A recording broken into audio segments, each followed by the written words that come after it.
ချက်တင်ကနည်းနည်းခစ်စားတယ်ကျွန်တော်ချက်တင်တွေကတယောက်ကြောင့်ကျွန်တော်ဆိုချင်ပါတယ်ကျွန်တော်လာမင်းတို့လို့နာမည်ပေးထားပါတယ်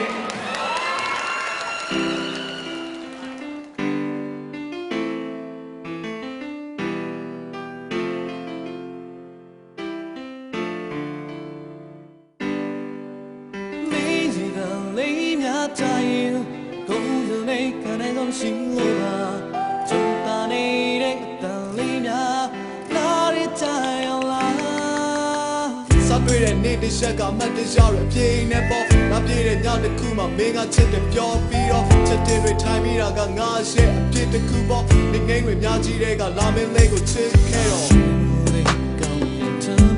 是那种你吗？你的不变的，我也是那个。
Check the